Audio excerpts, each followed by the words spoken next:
আসসালামু আলাইকুম। অল্প খোসা ফেলে এভাবে পিঠ কেটে নেওয়া পটল ভাজা আমার কিন্তু খুব পছন্দের।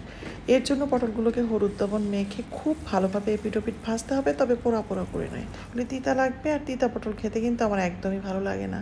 তো পটলটাকে খুব ভালোভাবে কিন্তু আমি ভেজে নিয়েছি, তবে পুরি নাই। এরপর ওই তেলে ইলিশ মাছের ডিমটাকে এভাবে ছোট ছোট টুকরা করে ভেজে তুলে নিব। আর তারপরে বেশ খানিকটা পেঁয়াজ কুচি একটু নরম হওয়া পর্যন্ত ভেজে নিয়ে এর মধ্যে দিয়ে দিচ্ছি পেঁয়াজ বাটা, লবণ, হলুদ, মরিচ আর সরিষা বাটা। এবার অল্প পানি দিয়ে এই মশলাটাকে খুব ভালোভাবে কিন্তু ভুনতে হবে, কষাতে হবে, মজাতে হবে। মানে একদম মজিয়ে নিয়ে তার মধ্যে দিয়ে দিচ্ছি মাছের ডিমটা। এবার আঁচ কমিয়ে এটাকেও খুব ভালোভাবে মশলার মধ্যে ভুনা ভুনা করে নিয়ে দিয়ে দিচ্ছি ভেজে রাখা পটলটা। আর কিচ্ছু না, শুধু খালি শুকিয়ে নিতে হবে। যতটুকু ভেজা ভেজা ভাব আছে পটলের মধ্যে, এটা শুধু শুকিয়ে নিতে হবে। তো আমি কাঁচামরিচ দিয়ে এটাকে কিছুক্ষণ চুলায় রেখে নেড়ে চেড়ে পুরোপুরি শুকিয়ে নিয়েছি।